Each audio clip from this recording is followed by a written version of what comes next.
बहुत पहले की कहानी है। एक सुंदर सा गांव था। गांव में एक सुंदर राजमहल था। राजमहल में एक अकबर नाम का राजा रहता था। राजा अकबर बहुत सन की था। उसे दिन का दिन कुछ नया करने का इच्छा होता था। उसे कहानी सुनना बहुत पसंद लगता था। एक दिन की बात है। राजा अकबर को सबसे लंबी कहानी सुनने की इच्छा हुई। राजा ने अपने सहयोगी को हुक्म दिया, जो भी मुझे बहुत लंबी कहानी सुनाता है उसे राजगढ़ की जागीर तथा एक मुंह मांगा इनाम दिया जाएगा। मगर कहानी लंबी नहीं हुई तो उसे कारावास में डाल दिया जाएगा। ये सुनकर दूर दूर से कहानीकार आए परंतु राजा को संतुष्ट न कर पाए। कहानियां तो लंबी थी परंतु राजा सोचता था कि कहानी तो सुन ली है, अब व्यर्थ में जागीर क्यों दूं, इसलिए सब कहानीकार निराश होते थे। धीरे धीरे बहुत सारे कहानीकार कारावास में बंद कर दिए गए। राजा ने कहानीकार से बेईमानी किया। बहुत सारे कहानीकार कारावास में बंद होने का खबर दूर दूर तक फैल गई। यह खबर दूसरे गांव के एक किसान ने भी सुनी। वह किसान बहुत बुद्धिमानी था। वह किसान का नाम बीरबल था। उसने राजा को सबक सिखाने का मन बना लिया और बीरबल घर से राजदरबार पहुंचा। उसने भी राजा को कहानी सुनाने लगा। राजा अकबर बहुत खुश होकर कहानी सुनने लगे। बीरबल बोला, महाराज, एक किसान था।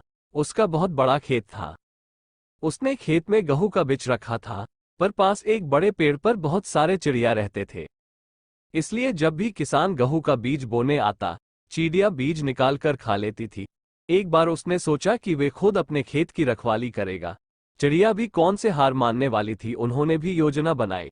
एक चिड़िया आई, खेत में से बीज का दाना चुगा और उड़ गई। फिर एक चिड़िया आई और दाना चुगा और उड़ गई। फिर एक और चिड़िया आई, दाना चुगा और उड़ गई। फिर एक और चिड़िया आई और दाना चुगा। कहानी के बीच में ही राजा बोला, फिर क्या हुआ?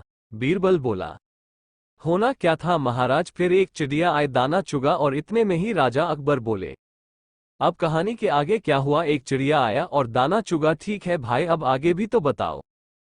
फिर बीरबल बोला, महाराज, एक एक चिड़िया आएगी, एक एक दाना चुगेगी, ये सही सभी खेतों की दाने खत्म होंगे तभी तो कहानी आगे चलेगी।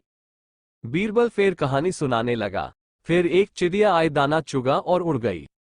राजा समझ गया कि आज शेर को सवा शेर मिला है। ये कहानी तो कभी खत्म नहीं हो सकती है।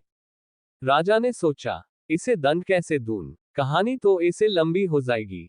इसे इनाम देकर ही पीछा छुड़ाना बेहतर है। राजा बोला, अरे नौजवान, तू फुर बंद कर, तेरी कहानी सबसे लंबी है। अब तुझे रामगढ़ की जागीर इनाम में दी जाती है। राजा के यह बात सुनकर बीरबल बोला, परंतु महाराज, मेरा मुंह मांगा इनाम। राजा बोले, बोलो तुम्हें क्या चाहिए? मुझे कुछ नहीं चाहिए महाराज, आप सभी बंद कहानीकार को छोड़ दें। आप अब बिना बात किसी को सताते हो तो देश और राजा दोनों ही नष्ट हो जाते हैं। मैं चाहता हूं कि हमारे वतन पर ऐसी विपदा कभी ना आए। राजा को बीरबल बहुत पसंद आया।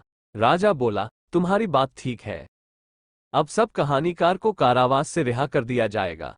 मुझे तुम बहुत समझदार और ईमानदार लगा। तुमने मुझे खुश कर दिया। इसलिए हम घोषणा करते हैं कि हमारी राजकुमारी का विवाह तुमसे कर दिया जाएगा और हमारे बाद इस देश का महाराज तुम होंगे। इस प्रकार बीरबल ने अपने बुद्धि से राजा अकबर की घमंड को तोड़ दिया।